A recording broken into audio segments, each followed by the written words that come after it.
Hey guys, this is Gman with Moto Backyard, and today we will be looking at the basics of dirt riding.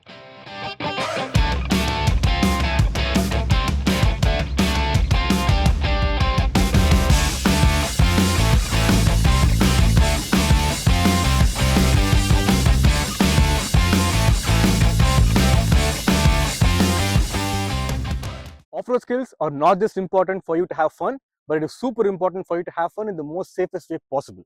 You see, off-roading is completely different from riding on paved roads. The terrain is different, the handling is different, the traction is different. In this video, we learn the basics of off-road riding techniques that will help you to ride dirt tracks the safest way possible.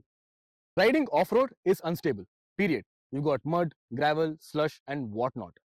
What you need to understand is you need to be able to counteract the forces that are acting on the bike. This means you need to be able to move forward, backward, and side to side. The key technique here is balance and control. Gravel surfaces are loose and slippery, and the key technique here is counterbalance. When you're turning towards the left, you need to lean the bike towards the left and you put your body weight towards the right.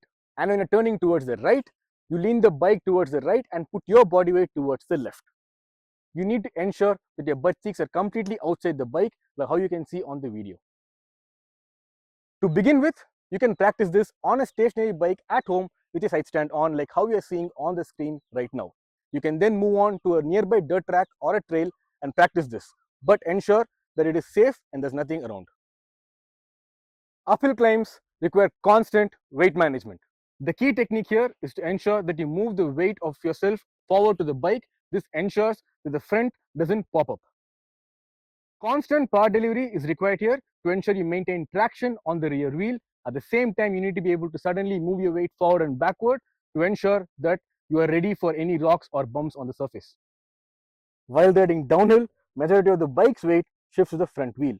The key technique here is to ensure that you put your weight towards the back end of the motorcycle.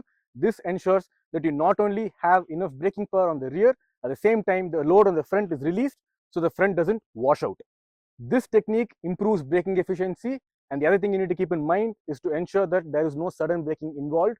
This helps you to understand how the bike moves downhill and braking is maximized.